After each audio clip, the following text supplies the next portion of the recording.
So I'll just quickly start off by introducing myself. So my name is Stephen. I'm the Chief Revenue Officer and a co-founder of WorkWolf. But I have a close connection to the Xerox environment. I started my career in my early 20s at a Xerox agency in Toronto. At the time, it was called Butterfly Business Products.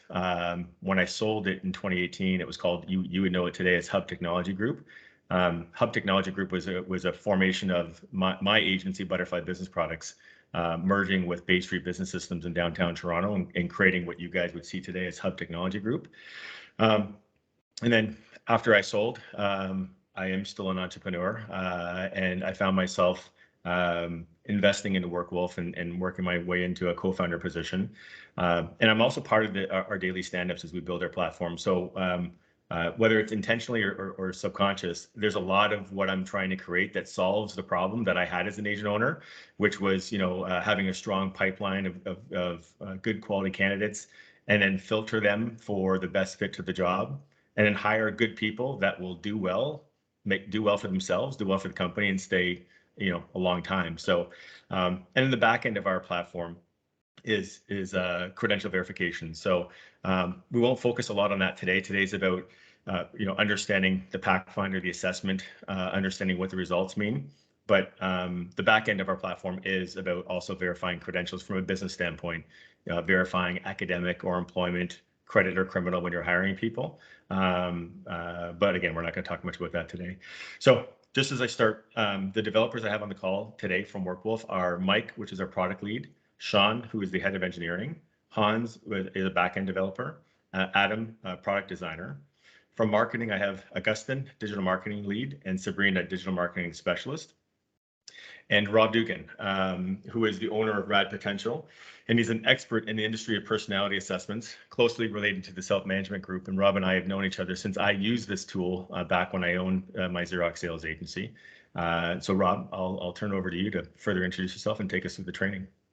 Well, thanks, Steve. And thanks for everybody taking the time to be on the call. So yeah, Rob Dougan here from Rad Potential. And just to give you a bit of background about me, obviously, Rad Potential's company obviously works with other companies to help make their hiring and coaching more effective. And a large part of that is obviously the personality assessments. I actually used to work with the firm that actually provides these personality type assessments for almost 20 years. And so I did everything from crunch the numbers. Used to work with Steve and his firm. Believe it or not, we also use these types of assessments in your Top Gun program way back in the day as well. And so one of the key elements of these assessments is really about who are you hiring. So it's giving you a sneak peek of who you might be hiring day one, and knowing what does success look like, because what you're trying to do is trying to replicate success. The worst thing you can do is get into a guessing game when it comes to hiring.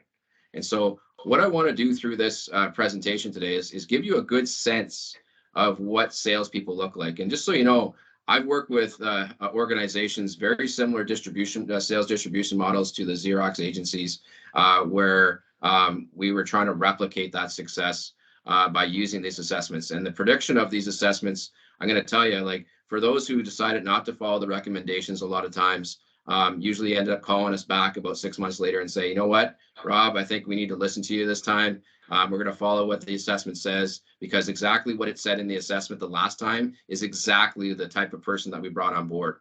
So it's going to give you that sneak peek. So I'm really excited to be presenting to you today. And as Steve said, if you have questions, let's try to save them to the end so I can get through the content, because we got a lot of really good stuff to show you as we go through this.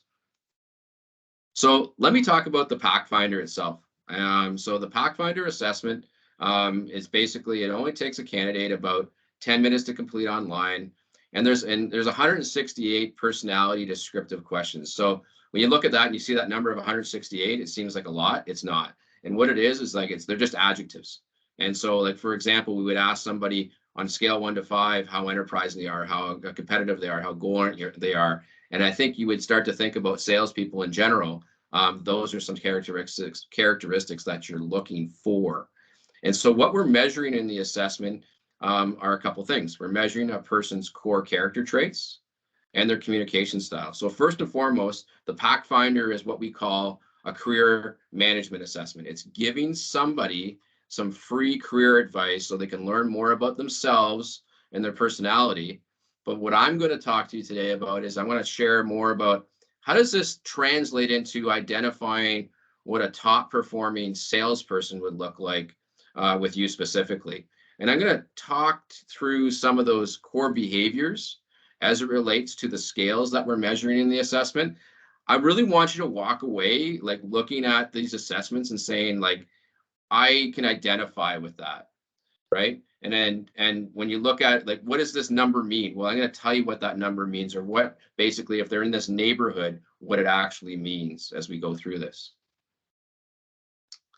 So the Packfinder results, as I said, is a career management assessment, and what it is, some of the key features that we want to go through is what to seek and avoid in careers. It gives you a personality overview of the individual and for the individual. And there's also a career fit assessment. There's about 60 plus different career paths that we actually assess a fit score to.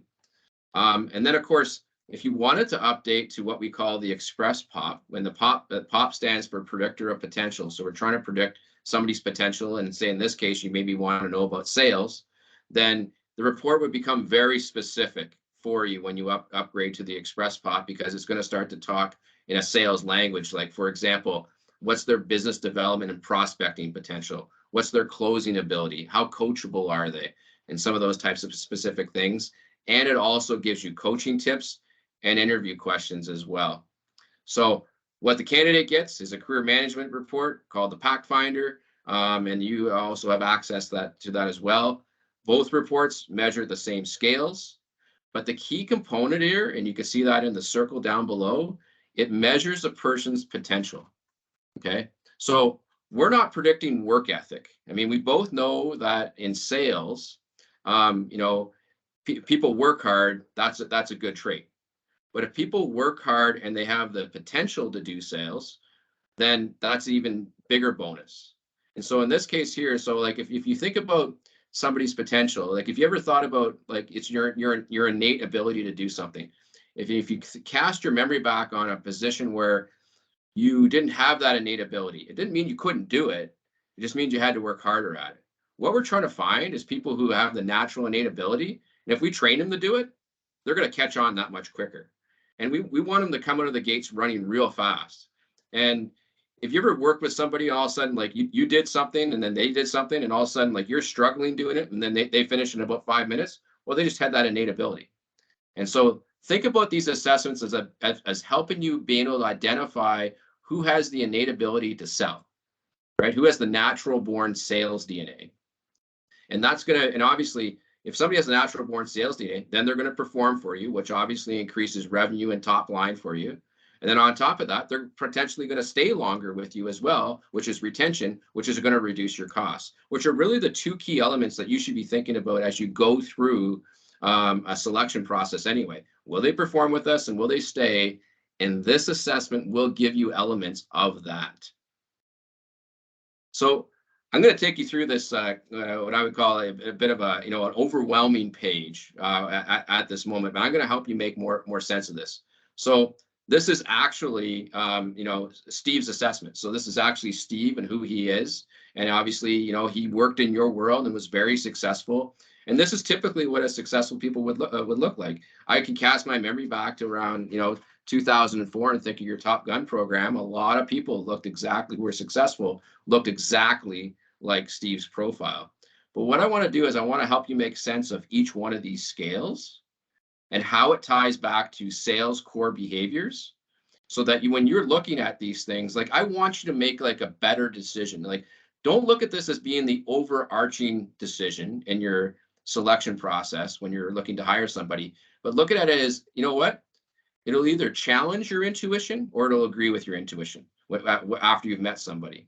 Now, if it agrees with your intuition, that's a good thing, right? So if the assessment comes back and it lines up to what you thought you saw in a person, that's fantastic. But when it challenges your intuition, that's when you start to go, you shouldn't maybe disagree with the assessment, but go, did I miss something? Was there something that I should pay more attention to? Should I explore this more? Remember that this is what I call an investigation tool. It's there to help you make a really good decision. In this case, it's a very important decision, not only for the company, but it's somebody's livelihood on top of that, right? You want to make sure that they're going to excel in something where they're going to enjoy their job. So I'm going to take you through each one of these scales as we go. And I'm hoping at the end, like, you have questions, because I've debriefed tens of thousands of these over the last 20 years. And I can tell you, like, people will come back to me and say, like, this just doesn't make sense to me, to the person that I met. And then we go through it and they go, oh yeah, you know what, I can pick up that based on some of the answers we heard in the interview, or etc. But you want to be able to talk about that and think about those types of things. So think about a few things. Think about performance in terms of, like, how they'll perform in a sales role. And then second thing is, think about how they'll fit with you as a manager, your coaching style within your team, because those are all key ingredients to retention as well. So let me just start off educating you on these core scales. And I'm going to be like, I work with salespeople all my life, so I'm going to really try to make this make sense for you in the world that you live in. And so the first scale is called self-management. And we also, in the Express Pop, we might call that enterprising potential, because it does measure a person's enterprising potential. And what we're looking at here, when we look at somebody's enterprise potential, it's like, looks at their goal orientation, how competitive they are. So if I was described like a top performing salesperson, you might start to think about it as, highly competitive, aggressive, goal-oriented personality. And those probably resonate with you when you think of top people, right? And so I'm going to just take you on this little journey and kind of like compartmentalize this into like 3 different types of people as we look at this scale. So on the left side of the scale, right, and you can see Steve's score was 78. He's not even on the chart. Like, he's like, you can actually score up to like 120 or more on this type of scale. And when you look at this left side of the scale, Steve in this case is exactly described as what I just said. He's a highly competitive, aggressive, goal-oriented type of individual. He can navigate through change. He's very proactive in the way that he does things. And he's always going to find a way to make that happen. So think about this in terms of prospecting, right? When you're thinking about prospecting behaviors, what do you have to do? Set your goals, daily activities. You need to be competitive. All those types of traits that I just rhymed off. And those are the key traits that's going to help you become a good, effective prospector. So think about prospecting. It's never the same, right? You have to navigate different situations. They're going to mean different things, and the way that you're going to pivot and change. Steve can navigate through that change. Now, let me talk about somebody who's in the opposite realm, right? So let's go to the right side of the scale, for example. So let's just say anywhere from -15 right up to about, +20, for example, in that kind of neighborhood. That's somebody who I would describe as situationally competitive. They only more or less become competitive if the situation dictates it, where Steve is more competitive all the time, right? He wants the best parking spot. He wants to be the first to the coffee machine, if using those types of examples. But somebody on the right side of the scale is somebody that is more process driven. They like things consistent. They don't like change. I operate this way, and this is the way it works. And so I remember meeting a vice president of another organization who scored 0 on this scale. And I described him exactly that way. You're somebody who likes to manage yourself with a defined process to follow, and you don't like change. And his answer back to me was, there's no other way to manage. So it more or less described exactly what you would get. But when you think of prospecting, that individual is not going to be somebody who's going to be able to navigate through change. They don't have that same competitive drive. If you think of somebody in this range, you're going to have to be, as a manager, you're going to have to be on top of them and helping them, make sure they're setting their goals on a regular basis, and they're acting and following through on their activity, because they're a little bit more responsive to things. If they're in a role where customers were calling them and that's how they're going to get business, then they might survive more or less for a short amount of time. Now, the middle of this scale is exactly what it is. You're in between these 2 types of personalities. Sometimes you're a little more responsive and like a process, and sometimes you can be a little bit more competitive by nature. But what I want you to remember about this scale, the starting block of this scale would be 40 and higher, would be a much stronger prospector, because they would have some of those innate traits to prospect. So let's get into the next measurement or next scale. So the next one is called Motivational Profile. And what it measures is this person's achievement potential, their motivational mix, their money and challenge motivation versus their service orientation, and their sense of urgency. So there's a lot of things here that I'm rhyming off. But what it honestly predicts is a person's closing style. Now, the one thing that I know from working in sales for almost 20 years is really good closers in sales are actually the most impatient personalities out there. Why is that? Because they want to get the sale. They're very short-term, intensive driven. They have a scorecard in their back pocket. They want to check that next sale off as quickly as possible. So keep that in the back of your mind as I'm describing these three types of neighborhoods again on these scales. So if you look at the left side where it says challenge oriented, so like if you saw somebody at plus 50, think of somebody who like all they care about is the result and the challenge. They don't care about the people. They just want the business. And I would call them a pretty aggressively hard closer. Now, what we do know about good salespeople is they're good fact finders. They know how to build a relationship. They know how to build trust with a customer or a potential prospect, but they're also not afraid to ask for the business, which brings us to kind of like this middle range, which is where Steve falls in more or less in that middle range. 0 to about plus 25 is that kind of ideal range for a good closer. And then when you look at these types of people, they build the relationship. They're good at the service aspect. They're good with the customer. They're good with the fact find, but they're not afraid to ask for the business because they still have that sense of urgency to ask for the business. Now, as you go below 0 on this scale, and I'm just going to go not all the way, I'll go somewhere between, -5 to -15. I call those people soft closers. Have you ever met somebody in the sales business who just seems to have a long sales cycle and you're constantly asking them and say, where are you on that one? You were, a month ago, you go talk to that customer. Where are you on that prospect? Well, I haven't quite asked them yet. And the reason why they haven't asked them yet is actually they're afraid to ask for the business at the expense of damaging the relationship. Okay. Because they're very much on the people side and the relationship side. That's where their primary motivation is, not necessarily the result. So sometimes they become kind of afraid. They've built up this rapport with somebody, but they're like, geez, I'm a little bit gun shy to actually ask for that business. Now, as you go even lower on this scale, and it says relaxed, dependable, they're very relaxed personalities. They're very motivated by the people in the service side. And also they're extremely risk adverse. They don't have a high sense of urgency. And I call them no closers. They're basically, they don't want to take the risk. They don't want to ask for the business. They're more than happy to service your customers, with an existing block of business and talk to those customers to make sure they're happy. But that's exactly where they sit. But we're looking for salespeople. And what are the two things salespeople have to do to survive? They need to prospect business, which was the first scale, and they need to close business, which is this scale right here. So just try to get these kind of images in your head. So you got like a really hard closer, a great closer, which is ideally in that middle range. And then you have these soft closers who have long sales cycles. And then you got these no closers who just absolutely don't want to take that risk of asking for the business. Now, the next one, though, we call it environmental fit. Now, this is terribly important for you as a manager is this somebody that I can work with? I used to have an old mentor who used to say, he always asked all their managers and he'd say, look, is this somebody you bring home for dinner to meet your family, right? This scale kind of gets at that. It's the #1 predictor of retention in almost all jobs that we've ever used this assessment for. And what it measures is their independence potential. So how independent are they?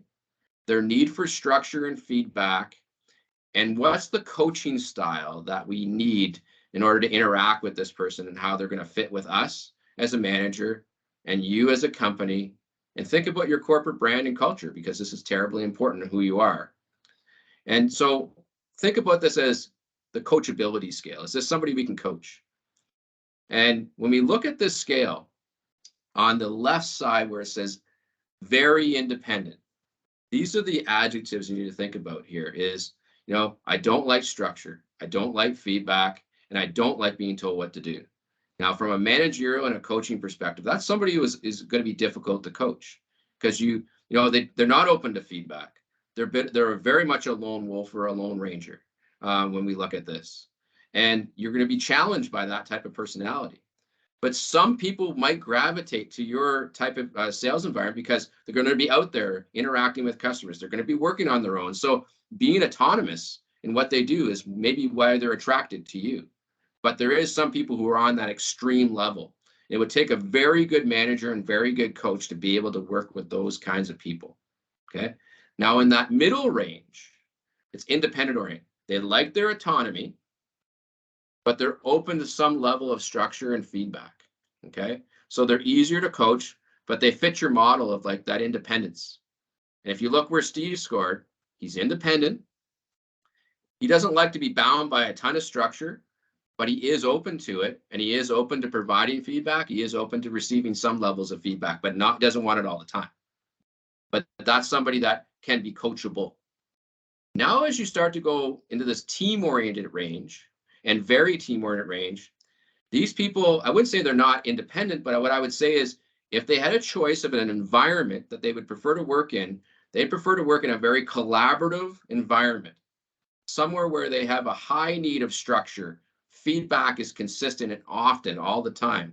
These are the types of people, and this is where I want you to be selfish as a manager and think about what you're like. Are you the type of manager that likes to manage from within a team, be hands-on all the time, and work with somebody, and you're open to having somebody call you often? Or are you somebody who's more kind of a little more independent, a little more autonomous in your management style?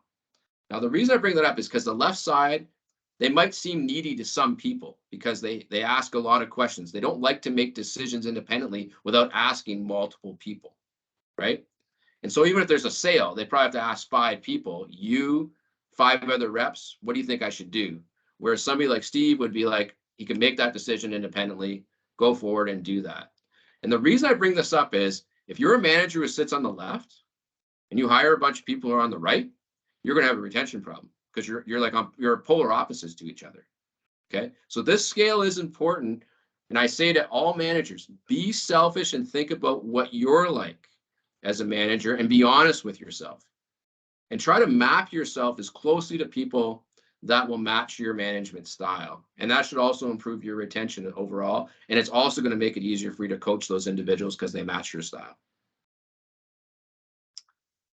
Now let's talk about another scale, which is called comfort with conflict. Okay, so this scale is exactly how it sounds. It measures comfortable handling objections. Are you a good negotiator? Are you comfortable with that? Not everybody's comfortable negotiating. And are you comfortable raising unpopular views, right? So if you think about it as a manager, you might think, hey, you deal with performance issues. You'd have to have some level of comfort dealing with conflicts type situations. As a salesperson, where's the most conflict occur? I wouldn't necessarily call it conflict, but you have to be comfortable handling objections. People are going to say no to you often, and it happens. And how do you overcome those objections? Are you comfortable negotiating price, for example, or do you back off, right? And so that might feel uncomfortable, or they might feel like they're unpopular and when they go through those situations. So when you look at somebody who scores on the left, that's somebody who's extremely comfortable with all types of conflict situations. Steve's score, absolutely, 100%. If he's somebody raises an objection, he's okay to come back and deal with that objection right away. When it comes to negotiating price, Steve will, gladly have that conversation with you, and it doesn't make him feel that uncomfortable. Now, if you get somebody who scores in that middle range where it says average, and I call these people in terms of comfort with conflict, fence sitters. So they like to sit on the fence. So say there's an actual conflict situation, they would probably back off to hopefully see whether it resolves itself before, so they wouldn't have to actually get involved. But if all else fails, they would get involved in that particular situation to deal with that conflict. Handling objections, they might do it 50-50, 50% of the time. Negotiations, they might comfortable sometimes, depending on how aggressive the negotiation was. So again, you got to think about that as we look at this scale. Now, as you go below 0, those are the people that would avoid those situations. Have you ever met somebody who was extremely agreeable? So even if they disagreed with you, they disagree with you anyway. That's that side of the scale, because they're not comfortable. They feel like any situation where there's a disagreement is conflict, and it's uncomfortable for them. So like, think about it. With an objection, they would just back off, right? In a negotiation, they just probably give them what they want, because it's not comfortable for them. So this scale, again, you can see how this ties back to your sales ability and handling objections. Now let's talk about people orientation. And it is exactly what it is. It's a social style scale, and you've probably heard these terms before: introversion, extroversion, right? So extroverts get their energy from being around people. Introverts are more reserved, maybe shy in some capacities as well. Now, what I will tell you is that actually people orientation doesn't necessarily predict success in sales. But what I will say is the majority, based on a curve of about 30 million plus assessments, majority of salespeople tend to be extroverted by nature. The average score is around 20 by nature. So when you look at this, it doesn't predict at all whether they can sell. Whether they can sell is, can they prospect and can they close, right? Those are some key critical ingredients for sales. This is a style trait. Now, one of the biggest mistakes that a lot of people make, especially some hiring managers that I spoke with over the last 20 years, is they end up meeting somebody who doesn't necessarily come out looking in the assessment like they had good sales skills, but they met them in person, and they're extremely friendly. They had a great interview. They had a great rapport. You know, their kids go to the same hockey practice, et cetera, et cetera, et cetera. And you begin, they're good salespersons because you begin to like them, but they're not necessarily, those aren't sales skills. That's just social skills. And so what I always say to managers is say, like, don't follow in this trap called a halo effect, where like you fall in love with somebody. It's now we're saying don't hire somebody with your heart, hire with your head, and think about the reasons why they will be successful in sales. In this case, prospecting and closing, etc. So I have a quick story to relate to you, is that my mentor used to be the president of Prudential Insurance Company down in the United States. And what is that Jay Leno's father used to be a sales manager. And Jay Leno at that time was looking for work. And what happened is that he's like, well, you know what, Jay, you go talk to everybody. So you might as well get in the insurance business and go sell some insurance policies. And so he brought Jay into the business. And Jay became known as the most successful failure in the insurance business because he talked to everybody and told lots of jokes, but didn't sell a policy. And you could probably relate to this, as you get these social personalities sometimes. And yeah, they go on lots of appointments because they're just craving to talk to people, but they don't sell anything because they're afraid to close the deals and et cetera. So you got to start to think about that. Now, most people in sales are about 20, average score is around 20. That's fine. Jay Leno's score wouldn't even be on the chart. And be careful of that. You will see really extremely high scores. Now, when we look at where Steve scores, he's a little bit more of an introvert extrovert. He's a little more extroverted than he is introverted. And probably when he first meets you, he probably doesn't come across extremely sociable. Once he gets to know you, he's much more sociable. And again, has nothing to do with the sales skills. As you go below 0, you're much more reserved type personality. Okay, so I probably belabored this a little bit, but I think it's important. Don't fall in love with people just because they can talk and have the gift of the gab. Go back to those core other elements of self-management, prospecting, and closing. Now, the next one is analytical orientation. And think about this in terms of your training. Think about their style in which somebody likes to learn. And when we look at analytical orientation, it's do they like details? Somebody on the left side of the scale, yeah, they can be immersed in details. If you had some sales training manuals, give it to them. They'll like that. They'll go through those things. They'll read sales books, etc. Where Steve scores, I would describe him as being somebody who likes details and likes learning. It's part of who he is. And so when you're going through that sales training process, he doesn't mind sitting through the courses, etc., and learning new things. As you get somebody towards the middle, they pay attention to a certain level of detail. As you move lower down that scale, there's less detail. I used to call the ones on the right side of the scale kind of like your text messengers. You ever get somebody who just likes to put 2 words in a text message? And, or if you sent them like a 4-paragraph email, their likely response is call me, because they don't want to read it. That's the right side of the scale. So now think about your training, right? I mean, are you going to put them through like hours of reading materials, or maybe is role play the best way to go, right? So think about that as you look at these details in individuals. And just to paint a better picture, like I ran a team building session and we broke people into 3 groups. So the people on the left, they probably didn't talk too much to each other, but they wrote down a lot of details. The people in the middle, they discussed, the details, etc., with each other. And then the ones on the right, I walked over and they're laughing and carrying on. And I said, "What's going on here, guys?" Says, "Oh, we're just talking about the football game." And they weren't even really interested in the actual subject matter at hand because they weren't detailed type people. So it is interesting to paint those pictures in your mind. So I've given you a really good understanding of the scales as it relates to sales. But for the individual, we really believe that it's important that people understand who they are and where they match best. This could become part of a great redirection strategy as well for you, or it could be a turn-on strategy to help you convert really good people into your career opportunities. But what this page does in the report, it talks about the career paths this person's based on their personality, what they should seek and what they should avoid. Now, if you have a real winner that you think has strong sales potential, you could refer back to this page and say, "Hey, by the way, when we looked at the careers you seek and avoid was these things.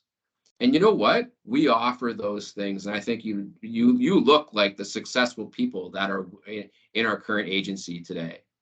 Now, on the flip side, if it's somebody that's maybe not a good match, this is where you can give them some free career advice. It's a great redirection strategy. They still had a positive candidate experience and they're getting free career advice. And you're offering free career advice to people in your community if you think about it that way. You might get more referrals for more applicants or candidates. You never know. What we find is like-minded people tend to hang around with like-minded people. And so therefore, if you get a really good one, maybe they'll refer you a few more that will come into your pipeline. We also give the candidates some general recommendations, right? So we talk about their overall personality and we give them an overview so that they understand what their strengths are. Now, what you should remember is that the key ingredient to self-development is self-awareness. When people are self-aware of their strengths, which is what this is, we're not identifying their weaknesses, we're identifying this is who they are as a person. And they can start to think about career paths that are better matched for them. And then this is what leads us into the career paths page. So the career paths page breaks it out into about 60 different career paths, and it has about roughly about 10 different job families. And what you'll see here is that we give a fit score. And obviously, think about the fit score like a 5 is the highest score you can get, and that's a strong fit. And of course, a 1 would be a low fit.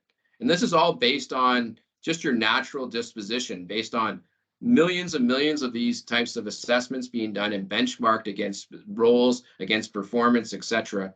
And we're giving people that snapshot. So sometimes if people thought, maybe I wanted to go into competitive selling, but maybe that didn't show up as a strong fit, it's giving them a whole bunch of other options that maybe they didn't think about.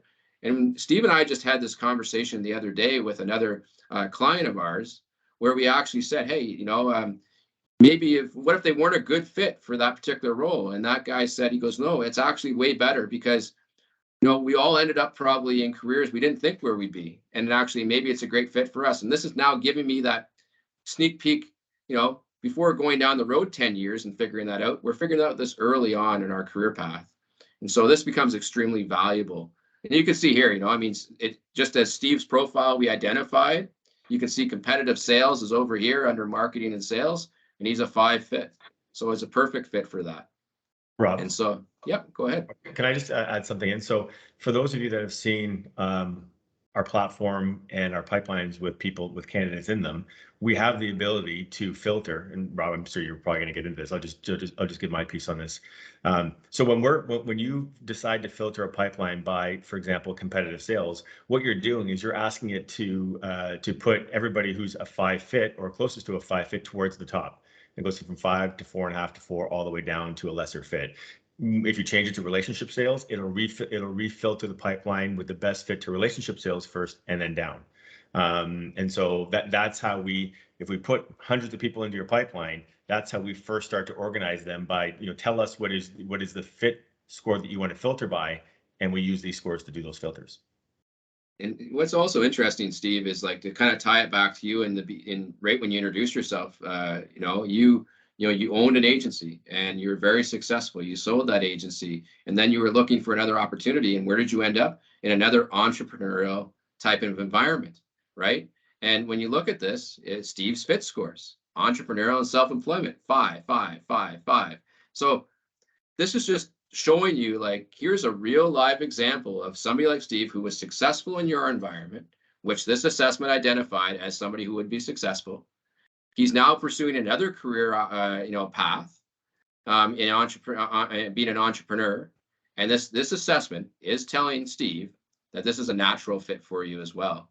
And so this is why, maybe Steve, you can share your story. Maybe you said to me one time that hey, I don't think I can go work with, as an employee, with an environment. I need an environment where I can still become an entrepreneurial type salesperson. Well, the funny thing is, what happened was when I sold, everybody, and the plan was initially after I sold Hub, that I would go work for another company.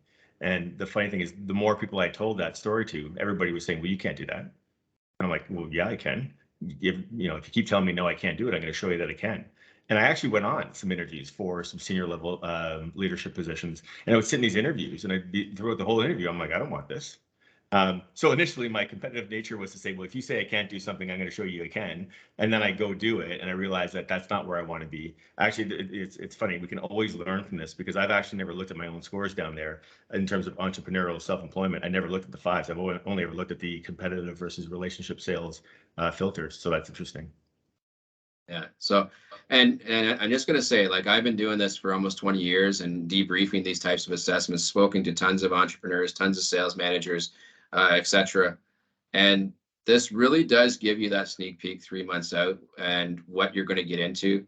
I mean, some people are really good interviewers and they can, but this is like actual science. This is somebody telling you exactly what and who they are and what their strengths are and how they'll become successful in this type of career.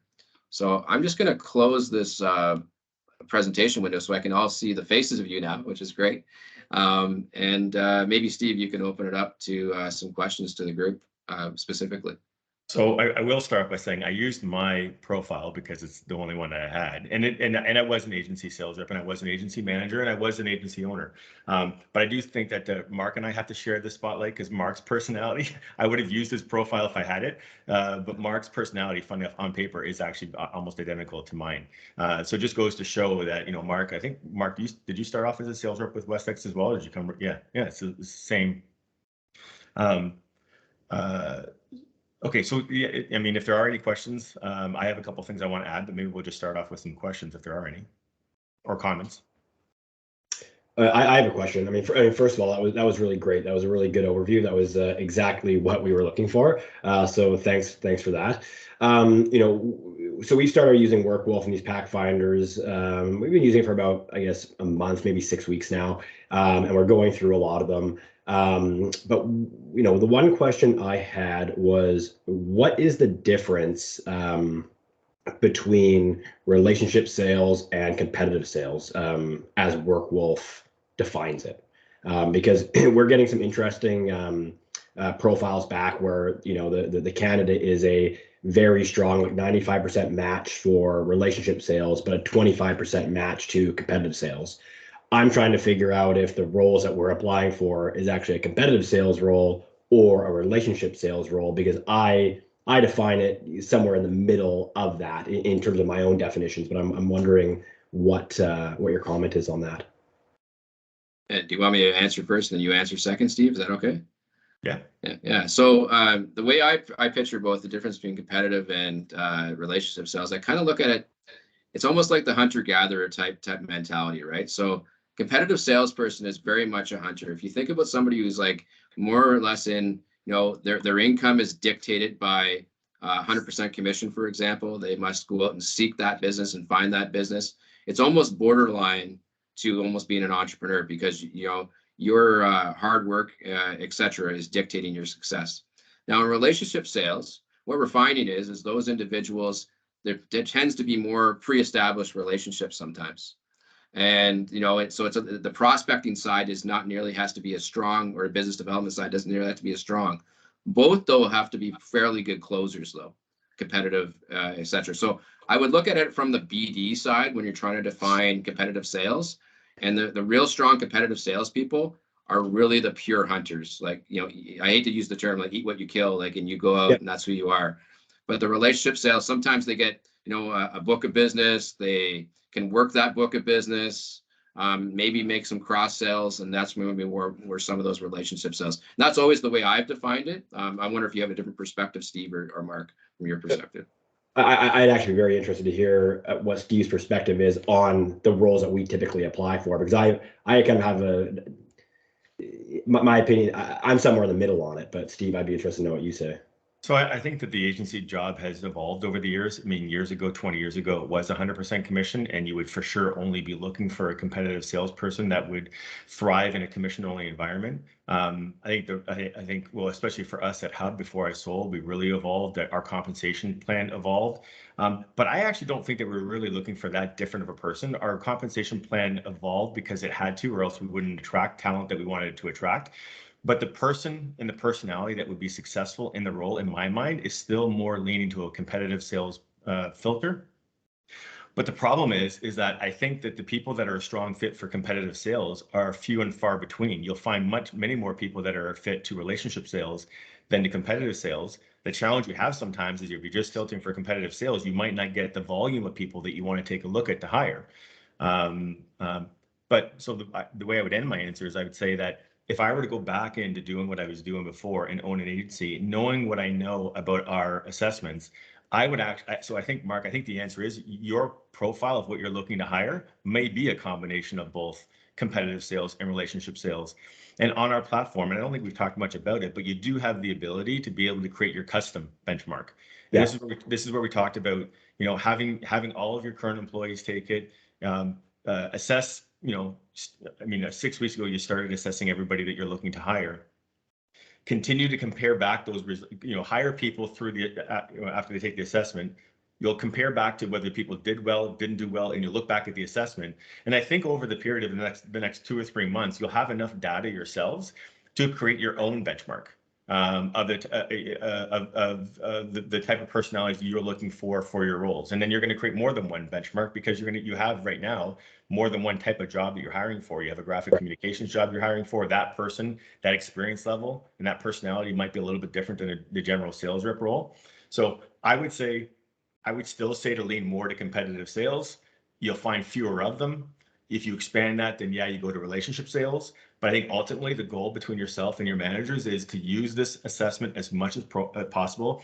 Have everybody and anybody take it, even if they're not looking to work for you. Just people that get them to take it. Them, get them to take it. See what the personality looks like on paper, and that will continue to help you educate on what these scores mean, so that you can create your own profile. Back when I used this, when I had the agency, I used these assessments after I and all my managers had hired to hopefully confirm that we're getting the type of person that we thought we were getting. And sometimes it would confirm it, and sometimes you'd say, this is not who I thought it was.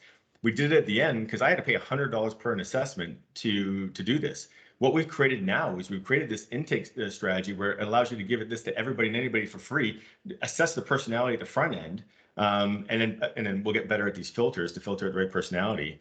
But I would really encourage you guys and yourself and everybody that's in your business to say, just get people to complete this so that you can pull in as much data as possible, so that you can start to work towards creating your own benchmark filter. Yeah, Mark, I just want to add a comment in here as well, which I think I find interesting. This same conversation about 10 years ago, I was in a room with, I don't know if you ever heard of the company Industrial Alliance. They're out of Quebec City, big insurance company.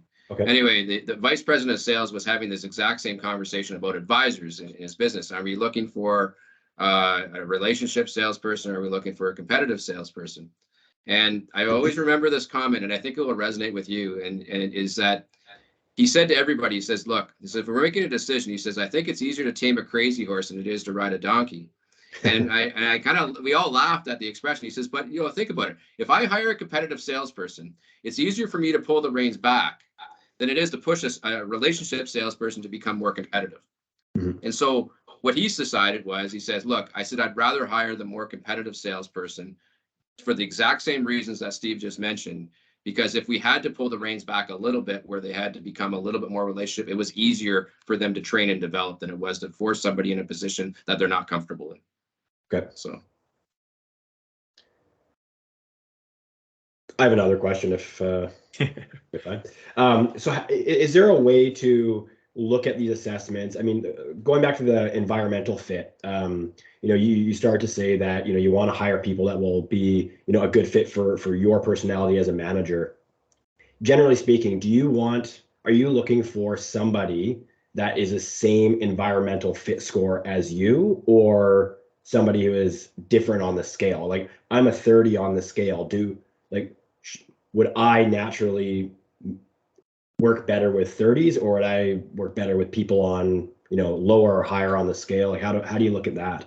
yeah, I'm gonna answer in two ways, because I think there's two different answers to this. So first, you have to hire fit to the company, to your brand and your company. So that's number one. And then secondly, and that's your corporate culture. And then the second thing you want to hire to is fit to you as a manager and your coaching style. So your coaching style at a plus 30 is you kind of have an open door policy, I'll describe it, and you're somebody like, somebody needs some help, they can give you a call, but you don't want somebody who's needy, who's calling you every day and every 5 minutes. That's not part of your style, right? But you would have to make major adjustments to that type of style. So would you want to hire a plus 30? Maybe not exactly you, but I would say the middle of that scale, somebody who's independent like Steve, who's open to some structure and feedback, might be a good match for you. But if you got people who are like too low on that scale, that might become more taxing towards you. Like, you'd be burnt out by the end of the day if you had a whole bunch of people on the right side of the scale. Mm-hmm. And so what I'm saying here is, like, decide where you have a threshold. Like, my threshold, because I scored more like Steve, I had a threshold of minus 20. Anything below minus 20, I knew from experience I could not deal with that, right? Like, I had somebody on my team one time, they were minus 57 on that environmental fit scale. And he came in my office, asked me a question, answered his own question, and left. And he did that about 6 times a day. Okay. Yeah. And then he left get this though, he left 8 months later, right? And his name was Eddie. I always remember Eddie. And so Eddie, I said, Eddie, why are you leaving? He says, well, you didn't give me the support I needed. I'm going, like, you're in my office 6 times a day. But to him though, I wasn't coming to him regularly. I wasn't giving him that feedback and support that he thought he required, right? So I'm gonna tell you to say, you need to decide, you're a plus 30, what can't you accept, and accept that as your threshold, okay? But also think about what's the threshold that's acceptable within your corporate culture from a retentions perspective. And those are the two things you need to think about. Okay. So Rob, I have a note on my own files from, like, this is probably like a year ago when you and I talked, and I was trying to get some advice from you in terms of how to interpret the results, the same as we're doing today. And I have a note on here where I circled mine on environmental fit, minus 10 to plus 20 is more of is sort of like a coachability sweet zone or sweet spot. So if somebody falls within that range, regardless of the manager's personality, that person will be coachable to some extent. Outside of it to the left or below, so outside of it to the left or to the right may become uncoachable for opposite reasons. Yeah. And so, and you're exactly the thing. So I think remember you had a candidate, and I'm just using your example. And I said, look, Steve, he's going to take up a lot of your time. And I think what happened was you ended up getting rid of the guy after about 3 days, if I remember correctly. So what happened was I went against Rob's advice on that, and he was way to the right outside of the coachability area. And Rob was like, he's going to drive you crazy asking a bunch of questions. I hired him actually at the beginning of COVID, so he wasn't able to start right away. We kept delaying his start date, and I actually let him go before he started because I'm like, this is not going to be a good fit. I was going to do him and me a favor to go, this is not going to work for me or for you. But at the beginning, I said to Rob, I hear what you're saying, but I'm still going to go ahead and make this guy an offer. And what you said to me, and I remember this, Steve, and I think this is really important for everybody on the call, is you said, well, I could manage through that. I can do that. And that's always seems to be the mentality. Oh, I can deal with that. And then all of a sudden it comes down and it's happening like every day. And it's like, I don't know if I could deal with that anymore. So, I would never hire another minus 57 on that scale. It just wouldn't happen because of the experience that I had. Like Mark, have you ever dealt with an experience where, like, you brought somebody in and going, this is just a drain on me. Like, but I brought him into the system and I got to figure out how to deal with it. And if you had to hire again, you probably wouldn't hire that same personality, would you, Mark? Yeah, I mean, I can think of a couple examples, and yeah, I mean, I think generally you want to have a, like you said, take a fit that was good for the company, but ultimately, I think it's got to work from the manager to the actual candidate. So yeah, I mean, but no, I wouldn't rehire that candidate profile again. It was interesting. I did this with another company where we actually did we averaged out the score on that scale for all the managers. And then we actually looked at the candidates they were bringing in, and they were like polar opposites. All the managers were very similar to each other, much more independent, like yourself, Mark, etc. And they were hiring a bunch of people on the right side of the scale because and guess what was happening? They had a high turnover rate because you had managers who were misaligned with people who needed more structure and feedback, and your managers, that wasn't part of their style. Yeah. And remember, the number one reason why people leave organizations: fit to the manager and fit to the culture. Those are the two. And compensation falls down the list quite far. So, okay. So Rob, Diane had a question during your presentation about the assessment that was used during the Top Gun, or what I would the same assessment I would have used years ago, which is the sales Pop 7 assessment. What are the differences between that assessment and the one that we use? Yeah, it's the same engine. So it's the exact same scales that we use. We just we cleaned up the actual report in that express pop that we talked about at the beginning. And we had our team actually just cut down some of the questions a little bit. But basically the core of the science that you had in that Pop 7, you're dealing with the same scales. So you have everything in there. And how similar is this to like the DDI? Are you familiar with DDI? Yeah, I haven't been years since I've taken a DDI, but I mean, I know that DDI focuses in on competencies, I think competency maps. The good thing about personality is personality can tie directly to competency maps in a broader spectrum. So it's not just not specific to a specific competency. When we look at a personality core character traits, we were actually looking at a spectrum of different types of behaviors, which are associated with personality types. And so I can't remember how DDI benchmarks what they do, but basically with us is that because we have this on a wide-ranging scale, you can actually benchmark this across a normal curve, and we can actually tailor this to meet your needs versus just very specific competencies. Yeah, I think so. Just some of my feedback today is I think the only thing that could have been a little bit on the slippery slope is just matching the manager's style in the environmental piece, because depending on the variability of the manager's style, and I think that's could be difficult to capture, because if I am a manager and I take the DDI, I'm a salesperson, we're in two different realms and they may not necessarily match up. I think I like what Steve was talking about earlier, was just having a zone. I think an overall zone, not to try to match it with the manager, but match it more with the corporate culture of the organization, and or if we feed in to this into the feed bank and say, great, let's take 20 of our top salespeople from across the country and have them enter in their information, and we can kind of get sort of a baseline of what an ideal sales rep would look like, and whether we do that Western Canada, Central, or right across the country. I think I like that idea. And then I think the piece that I know I asked whether or not it was all on a scale of 100, 50, 30. I don't know why there's different numbers for each one of those segments. And is it possible just to have it like a baseline of it's out of 25 or it's out of 50? I don't know why it's out of 100. Rob, maybe I'll start this answer. You can give the logic behind the numbers, but what we're doing is we're actually in the final stages of a redesign. So I wanted to do this training right now using the document that is used today. But we've already redesigned this entire Packfinder. We've redesigned the results. The numbers on the scale we've taken that off.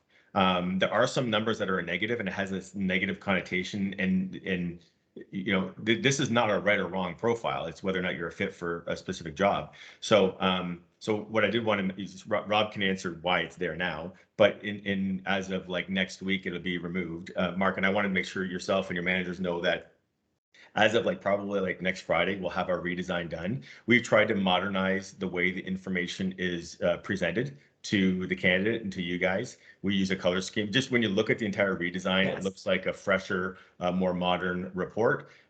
We've also redesigned how the assessment is actually taken. So we break it down into smaller chunks and we show a progress bar as people take it. So they know, okay, I've got, this is how much more I have to do. So that's all going to be done. So I just want to make sure that when everybody that's on this call, if you're going to go back to this video to help understand how to interpret the assessment, the results are going to look different, but it's just going to look nicer, but it's all the same. Fantastic. So Rob, what exactly are the numbers? Yeah, so it was the way it was designed. So when it's based on how you answer the questions on a scale 1 to 5 and all those 168 items, to be very specific. And then what happens is that we looked at a normal curve. So if you looked at that first scale, you'll see like the middle was like 30, right? And whereas the other two scales, the middle was 0. That's just actually where the numbers fell based on looking at a population of people across a normal curve. And that's why the scale at 40 years ago was designed the way it was at that time. So if you looked at like the first scale, 30 being the middle, the majority of the population, tend to score between that range. In terms of your benchmarking, I think it's a fantastic idea. Little word of advice: don't only look at your top people, benchmark it against your top and the bottom. You need a control group because that's going to help you get those two endpoints on those scales, right? And that's where we, Steve and I had worked together to figure that, -10 to +20 was the ideal range.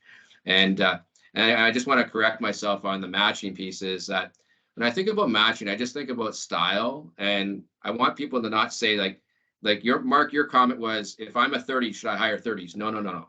What we're saying is like, understand the style, that if somebody's a 0 on that scale and you're a +30, your style is like this and their style is like this. And how do you make that marriage happen? It's like, so when you think about coaching, like who you're coaching to and maybe where you'll have to modify that style. So that's kind of where I was getting at. Like, we're not saying like, apples to apples. We're saying understand the apple versus the orange and where do you have to make that modification. For me personally, I said anything below -25 was actually too much work for me as a manager at that time.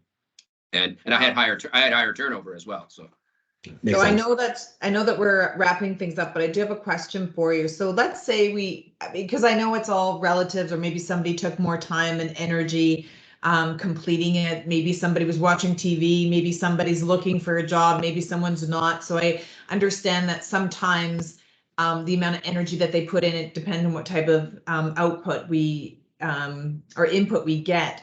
So let's say there is some, they fall into this category inside the system. Does it also perhaps share with you, like, here's 2 questions to ask so-and-so to test for understanding, to see if they would be potentially a fit for our organization? Yeah, I'll let you answer that, Steve. It's the express pop with the interview questions. Yeah. So on the employer dashboard, there's the ability for the employer to hit a button to order what's called an express pop, which is basically a more enhanced feedback that is not meant for the candidate. It's more pointed. It has interview questions specific to how the candidate completed the assessment. When the employer hits that, the nice thing is the employer can hit that to purchase that. It'll give you feedback on sales management, leadership, service. What's the last one, Rob? Professional roles and sales management.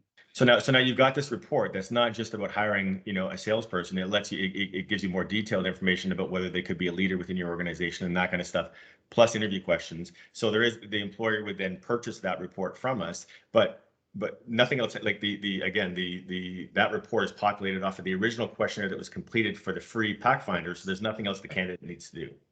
Yeah, and there's also coaching suggestions as well, Diana, as well within that more extensive report.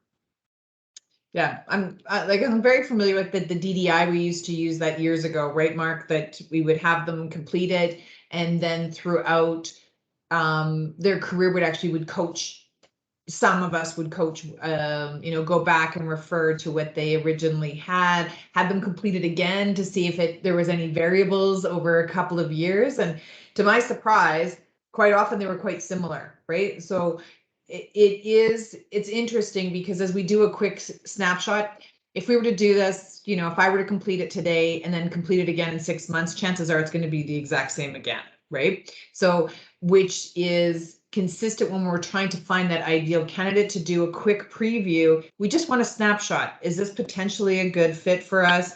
And just let me know, right? And so in terms of, I think I don't want to call it a danger zone, but it's always like, here's the optimal spot. Here's an area for concern. So I'm curious to see what the next level will look like, Stephen, as the results come back, to make it easier for, the great folks of our sales managers, because I know how much time they have in their day. So yeah. Just go ahead, Mark. I was just going to say, further to that, I think, one way I've been using the tool so far is it just being a filtering tool. So, right out of the gates, I know exactly who I'm not going to reach out to, just based on the fact that they're a very poor match for competitive sales and relationship sales. But to your point, Diana, after that, it becomes, okay, well, they might be a 95% match for relationship sales and a 60% match to competitive sales. So, now I'm doing the should I call them, should I not? So that's where I've been battling a little bit with. But this meeting has certainly helped to understand that a little bit more. And just one of the things go ahead, Diane. Sorry, I cut you off. I was just going to say that just because I know we're assisting and we're kind of piloting this and helping you along in the process as well. So Annie, potentially the way I'm looking at this, and same with me, Kellyanne, is we look and we see these great people who are fits, because as you said, does each candidate get that view of where they potentially are a good fit? Is that like the entire report that we went through, the candidates get a copy of it. Great.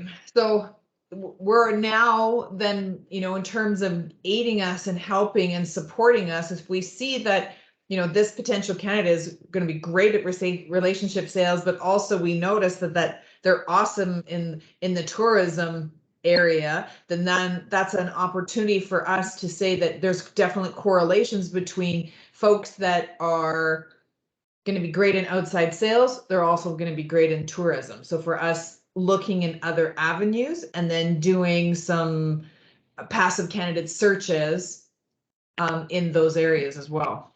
I do think that adopting our platform does help with sort of passive candidates, because it is important to point out that candidates do get this report. The same report that you look at, they get. And if they spend the time to read it, they'll get a lot of detailed information about themselves that really helps them better understand the type of career they should be going after. So, part of our value prop is to say that, just by simply, by an individual, a candidate applying to your job, by you saying to somebody, hey, you might want to apply to our company, click on this link and apply. While you apply, you'll take an assessment, you'll get the results. The candidate experience is enhanced. The candidate does walk away with that report, and there is value to it. And we found that we found that a lot so far in the customers that we've been dealing with, where usually when a candidate clicks on a job to apply, if they can't easy apply and just click and upload their resume, they won't. You ask them to do anything else, you'll have a lot of drop off. We don't have a lot of drop off. Our ratio of people who click on the link to the ones that take the 10 minutes to take the assessment is like 90%. And it's because that I think it's pretty obvious earlier on that the candidate says, at least I will get something here that I can walk away with. The value of this assessment in the market is anywhere between $50 and $100. Some people will see more value in it than others, but people that are going after a sales job that want to highlight, they can take this assessment, and if you don't hire them, they still have the assessment. If they want to go apply somewhere else and they want to send a resume in and they want to send this assessment in that they got from applying at Westex, they can go ahead and show that profile to say, this is who I am as a person. So we are finding that candidates do see value in it. They don't see it as a negative. They're not dropping off in large numbers because they just think it's a pain. So if anything, I was actually very surprised by the percentage of people who actually complete the Packfinder, right? So I think it's probably higher than 80% of the people who register for WorkWolf are completing the Packfinder as well, right? So I think on yours it's 90%. It's like 250. Yeah, it's very high. 250, yeah. Yeah. Yeah, it's interesting because the Packfinder is in parallel with your application process. So when you get to the finish line, everything's already done now, and the candidate doesn't have to do anything else because you can actually upload the express map and get the more detailed report, get the interview questions, get the coaching suggestions, get the traffic light with a recommendation whether this is a good fit. And the candidate is already, you don't have to go back to them and get them to complete another 10, 20-minute assessment, for example. So it's in parallel. And that's what I loved about WorkWolf. It's like it's saving you time and actually the whole process. It's actually buying you less time and converting more candidates faster, which I think is really cool. So I know we're out of time, but I want to ask a question. So in terms of, we have our, this link that is associated with the job posting, right? So it makes it very easy. Like we know somehow that they're interested in sales somewhere along the way. Where else would you suggest, or where else has there been some best practices of this link or something like this where we can put out there to draw in some of those passive candidates? I think the easiest answer is it goes into a job posting, and that posting gets sponsored to drive volume. But it can be at job fairs. Where you create a link for a job fair and say, if you're interested, apply. I think we really do need to lean on the fact that you'll get people to do it when you say you get value here. You get this free personality assessment, this free career assessment. I've been talking to, we've been talking to a couple of large financial institutions who want to go after, similar to I think Xerox has over the years. They want to go after recent grads, and then so they're going to, we're in a lot of conversations where these larger corporations will use our platform in a partnership with them to go to job fairs, or I guess they're called job fairs at university. They don't really have them anymore. Yeah, they're all virtual. They're hoping they're coming back in the fall. But yeah, I mean, that's another idea. You can create pipeline links for specific jobs, or you can create pipeline links that are just more general, that you just want to bring a lot of candidates into. From Xerox's perspective, you might want to create more of a broader pipeline to bring lots of candidates in, and then you have the ability to then send those, deposit those candidates into agencies across the country. Yeah, I have a client in Texas who actually just has it right on their career website. So even if people are just on your website exploring things, they just offer and say, hey, take a free career assessment and figure out where you fit. And they actually have already built a pipeline of over 600 people in the last month or two just by having that link live and available. So you can think of all kinds of marketing means as well, through social media, on your website, career fairs. And at the end of the day, you just want a pipeline that you can drip and draw upon at any given moment. And then obviously, Mark, you can sort those as quickly as possible and then contact those people if they are interested.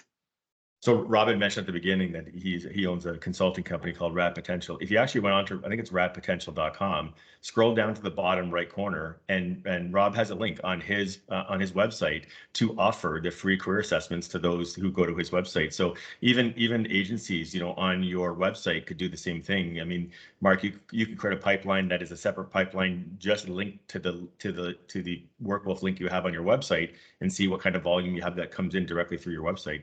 Or Xerox could do the same thing.